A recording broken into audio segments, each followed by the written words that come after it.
नमस्कार। आप सभी का एक बार फिर से स्वागत है मेरे आज के इस नए वीडियो में। हम भारतीय इतिहास के साहित्यिक स्रोतों के बारे में पिछले वीडियो में पढ़ रहे थे। हमने भारत में उसमें ब्राह्मण साहित्य और उसके अंदर भी धार्मिक साहित्य और धर्मेतर साहित्य के बारे में हमने पढ़ लिया था। तो ब्राह्मणेतर साहित्य के बारे में भी हमने पढ़ लिया था और लौकिक साहित्य भी हमारा लगभग पूरा हो चुका है। आज का जो हमारा विषय रहेगा वो रहेगा विदेशी यात्रियों का विवरण। तो विदेशी यात्रियों के विवरण में हम कुछ यूनानी रोमन लेखकों के बारे में पढ़ेंगे, कुछ हम चीनी लेखकों के बारे में पढ़ेंगे और कुछ अरब और जो फारसी लेखक हैं उनके बारे में हम जानकारी लेंगे। तो आइए हम शुरू करते हैं। जो सबसे पहले अगर हम बात करें तो हमें यूनानी लेखक हेरोडोटस का यहाँ जिक्र करना चाहिए, क्योंकि इन्हें इतिहास का पिता कहते हैं। इतिहास लेखन की शुरुआत मानी जाती है कि इनकी पुस्तक जो हिस्टोरिका थी उससे ये शुरुआत मानी जाती है। हेरोडोटस को इतिहास का पिता कहा जाता है। इनकी पुस्तक हिस्टोरिका के अंदर भारत के बारे में हमें महत्वपूर्ण जानकारी मिलती है। इससे पहले अगर हम बात करें स्काइलैकस और हिकेटियस मिलेटस, ये दो लेखक हुए हैं। ये हेरोडोटस से भी पहले के लेखक हैं। इनका लगभग 496 ईसा पूर्व के आसपास जो है वो इनके द्वारा लिखी हुई पुस्तकें हैं। स्काइलेकस थे वो यूनानी सैनिक थे और ईरानी शासक दारा जो ईरानी शासक हुआ है उसके यूनानी सैनिक थे। इसी प्रकार जो यूनानी लेखक है हिकेटियस मिलेटस, ये भी दारा के समकालीन थे। इन दोनों ने जो अपना ग्रंथ लिखा है उसके अंदर इन्होंने भारत की जो सिंधु घाटी क्षेत्र है, सिंधु घाटी क्षेत्र तक का वर्णन इन्होंने दिया है। ये दोनों लेखक हैं, ये हेरोडोटस से पूर्वकालीन लेखक हैं। अब हम बात करेंगे टेसियस की। टेसियस है, ये एक ईरानी राजवैद्य था। ईरान के दरबार में एक राजवैद्य था। इसने एक इंडिका नामक पुस्तक लिखी है। ये इंडिका मेगास्थनीज की इंडिका नहीं है, ये अलग इंडिका है। अब हम बात करें चंद्रगुप्त मौर्य के दरबार में एक राजदूत आया था यूनानी, मेगास्थनीज। क्या नाम था उसका? मेगास्थनीज। मेगास्थनीज की इंडिका पुस्तक है, वो वर्तमान में उपलब्ध नहीं है, लेकिन जो इतिहास है उसका महत्वपूर्ण, भारतीय इतिहास का, मौर्यकालीन इतिहास का बहुत ही महत्वपूर्ण स्रोत है।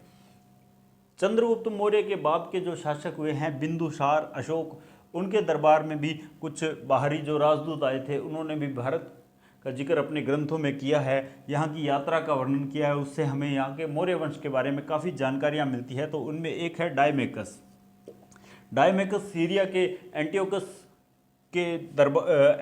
के राजा के दरबारी राजदूत थे, जो कि बिंदुसार के काल में भारत आए थे। इसी प्रकार अशोक के समय में मिस्र के डायनोसियस नामक एक राजदूत आए थे, जो कि वहाँ के राजा टॉलमी सेकंड फिलाडेल्फस के दरबार से आए थे। हम बात करेंगे इसके बाद इटली के एक जो महत्वपूर्ण लेखक हुए हैं प्लिनी ने अपनी जो पुस्तक थी नेचुरल हिस्ट्री, वहाँ पर भारत की वनस्पति, यहाँ के सामान्य जीवन के बारे में खूब जानकारी दी है। लेकिन इन्होंने दुख प्रकट किया है, जो रोम से उस समय सोना भारत आ रहा था उसके बारे में इन्होंने बहुत दुख प्रकट किया है। भारत के अंदर जो भारत से आयात की जाने वाली वस्तुओं के बदले यहाँ पे सोना भेजा जा रहा था, उसके बारे में प्लिनी काफ़ी चिंतित थे।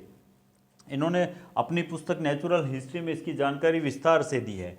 इसके अलावा जो मेगास्थनीज की इंडिका है, इसके बाद में इसका इंडिका के कुछ अंश प्लिनी ने भी लिए हैं। इसके अलावा जस्टिन है, प्लूटोर्क है, स्ट्रेबो है, एरियन है, इन सब ने जो मेगास्थनीज की इंडिका है उससे उद्धृत किया है। लेकिन इंडिका है वर्तमान में उपलब्ध नहीं है, लेकिन ये प्रमाणिक माना जाता है कि इंडिका नाम की कोई पुस्तक रही होगी, क्योंकि जस्टिन, प्लूटोर्क, स्ट्रेबो, प्लिनी, एरियन, इन सब ने इंडिका से कुछ न कुछ अपने जो ग्रंथ हैं उनमें इसका इंडिका का जिक्र बार बार किया है। तो जस्टिन का जो ग्रंथ है वो है एपिटोम, सार संग्रह के नाम से जानी जाती है। प्लूटोर्क का जो ग्रंथ है वो है पैरेलल लाइन। इसी प्रकार स्ट्रेबो ने ज्योग्राफी यानी भूगोल नामक अपनी जो पुस्तक है उसमें भारत की भौगोलिक स्थितियों का वर्णन किया है। एक पुस्तक है एरियन, इनकी ये लेखक हैं एरियन। इनकी जो दो पुस्तकें हैं, एक तो है सिकंदर का आक्रमण और एक है इंडिका, ये भी महत्वपूर्ण है। यहाँ पर जो सबसे महत्वपूर्ण पुस्तक है, एक जो कि इसके लेखक हैं वो अज्ञात है, वो है पेरिप्लस ऑफ द एरिथ्रियन सी। इसमें भारत की लाल सागर से लेकर भारत तक की समुद्री यात्रा का वर्णन इसमें दिया गया है। इसके लेखक अभी अज्ञात हैं। तो ये भारतीय जो समुद्री यात्रा है उसका विवरण देती है ये भी एक रोचक पुस्तक है। अब हम बात करेंगे यहाँ पर कुछ चीनी लेखकों की। चीनी लेखकों में कुछ ऐसे भी थे जो भारत की यात्रा करके गए थे और उन्होंने यहाँ की यात्राओं का जिक्र अपनी पुस्तकों में किया था, लेकिन कुछ ऐसे थे उन्होंने चीन में रहते हुए भारत के बारे में लिखा। तो सबसे पहला नाम है सुमा चीन का। सुमा चीन ने चीनी इतिहास के इन्हें जन्मदाता कहा जाता है, प्रथम इतिहासकार चीन के ये प्रथम इतिहासकार थे जिन्होंने इतिहास लिखना शुरू किया था। प्रथम इतिहासकार थे ये, चीन के प्रथम इतिहासकार। सबसे प्राचीन जो इतिहासकार थे चीन के सुमा चीन थे। इन्होंने पहली शताब्दी ईसा पूर्व में लिखना शुरू किया था। इसके बाद हम बात करते हैं 3 महत्वपूर्ण यात्री जो भारत आए थे उनके बारे में। सबसे पहले हैं फायान। फायान चंद्रगुप्त द्वितीय यानी विक्रमादित्य के दरबार में आए थे। 399 ईस्वी में आए थे और लगभग 414 ईस्वी तक ये यहाँ पर रहे। इन्होंने भारत के अंदर जो यात्रा की उसका नाम फोक्यो की यात्रा वृत्तांत में यहाँ की यात्रा का इन्होंने विस्तार से अपना वर्णन किया है। फोक्यो की नामक एक इनका यात्रा वृत्तांत है, उसमें इन्होंने भारतीय यात्रा का वर्णन किया है। ये चंद्रगुप्त द्वितीय के समय में आए थे, लेकिन इन्होंने अपनी इस पुस्तक के अंदर इस यात्रा वृत्तांत में कहीं भी राजा का जिक्र नहीं किया है। ये नालंदा विश्वविद्यालय में शिक्षा ग्रहण करने आए थे। नालंदा विश्वविद्यालय के अंदर शिक्षा ग्रहण करने आए थे।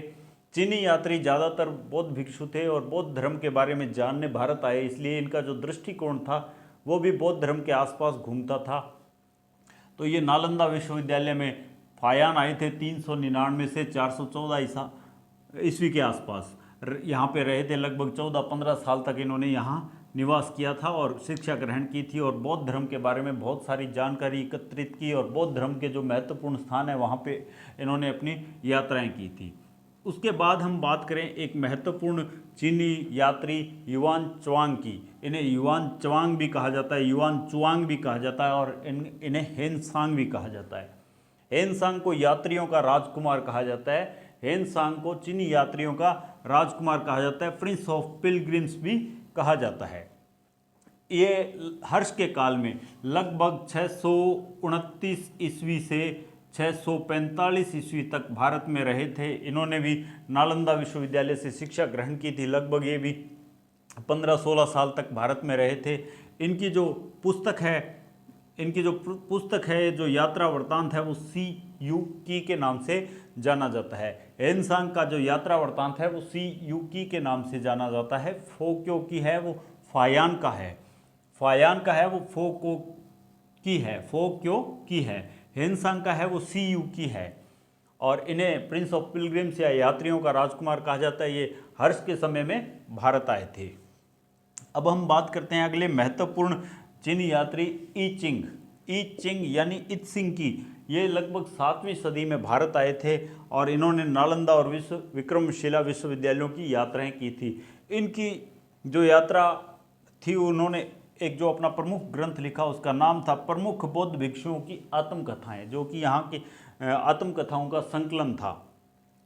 इसके अलावा भी हम बात करें कुछ महत्वपूर्ण तो हुई नामक एक चीनी लेखक हुए हैं। इन्होंने हेनसांग की, जो कि यात्रियों के राजकुमार कहलाते हैं, हेनसांग की जीवनी इन्होंने लिखी थी। मा त्वान लिन ये भी हर्ष काल के अंदर भारत आए थे और इन्होंने हर्ष के समय की जानकारी कुछ इनके लेखन से हमें प्राप्त होती है। सबसे महत्वपूर्ण अगर अन्य यात्रियों में बात करें तो चोलकालीन एक यात्री थे चाउ जुकुआ। इन्होंने एक अपना जो पुस्तक थी चू फानची, इसमें चोलकालीन इतिहास की जानकारी हमें मिलती है। इससे हमें पता लगता है कि चीनी दरबार और चोलों के बीच में किस प्रकार से उस समय व्यापारिक संबंध थे, इसकी जानकारी हमें इसमें प्राप्त होती है। एक यात्री आए थे सुग्यून। इन्होंने भी बौद्ध धर्म की महत्वपूर्ण जानकारियां दी थी। यहाँ के सबसे महत्वपूर्ण जानकारियां बौद्ध धर्म की सुग्यून नामक एक चीनी यात्री ने भी दी है। अब हम बात करते हैं कुछ अरबी और फारसी लेखकों की। अरबी फारसी लेखकों में सबसे पहला नाम आता है अल बरूनी का। इन्होंने अपनी पुस्तक तहकीक हिंद या किताबुल हिंद में भारत के बारे में काफ़ी हमें जानकारियाँ दी है। यहाँ की जाति व्यवस्था के बारे में जानकारी दी है, यहाँ के स्थानीय बाज़ारों के बारे में इन्होंने जानकारी दी है। इन्होंने ये भी बताया कि किस प्रकार से एक जाति व्यवस्था यहाँ पर बहुत हावी थी उस समय। पूरा विस्तार से अल बरूनी ने यहाँ की जाति व्यवस्था के बारे में लिखा है। अल बरूनी थे वो गजनी के महमूद यानी महमूद गजनवी जिन्हें जाना जाता है, उनके दरबारी ज्योतिषाचार्य थे।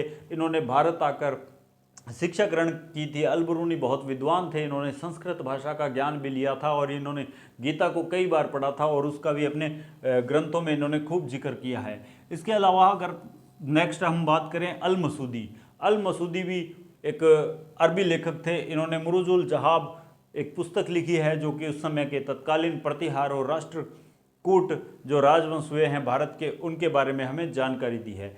सुलेमान की एक पुस्तक है अखबार उल सिद्ध वाल हिंद। इन्होंने पाल और प्रतिहार शासकों के बारे में जानकारी दी है। इनकी पुस्तक से जो महत्वपूर्ण हमें जानकारी मिलती है वो सती प्रथा के बारे में जानकारी मिलती है कि तत्कालीन भारत में सती प्रथा प्रचलन में थी। इसके अलावा फारसी लेखकों में अगर हम बात करें तो 2-3 फारसी लेखक भी बीच में हम जिक्र करेंगे। फिरदौसी है, उनकी पुस्तक शाहनामा बहुत प्रसिद्ध पुस्तक है। मिनहाज उल सिराज की जो पुस्तक है तबकात नासिरी, ये भी महत्वपूर्ण है। इसके अलावा जियाउद्दीन बर्नी की तारीख है फिरोजशाही जो कि फिरोज शाह के ऊपर है, ये भी बहुत महत्वपूर्ण पुस्तक है। फिर कुछ अरबी लेखक अल इस्तवारी है, इनकी पुस्तक है किताब उल अकलीम, ये भी महत्वपूर्ण है। अबू जहीद नामक एक अरबी लेखक है, इनकी पुस्तक है सिलसिला उत तवारिख, यह भी बहुत महत्वपूर्ण पुस्तक है। इब्न खुर्दादब नामक एक जो लेखक हुए हैं इब्न खुर्दादब, इनकी पुस्तक किताबुल मसालिक, इसमें उल मामलिक है, किताबुल मसालिकुल मामलिक नामक पुस्तक है, वो इब्न खुर्दादब ने लिखी है। इन्होंने भारत में तत्कालीन समय में 7 जातियों का वर्णन किया है। ये 7 जातियां हैं। सबू कफूरिया थे, ये उच्च स्तर के क्षत्रिय थे, इनमें से राजा बनते थे।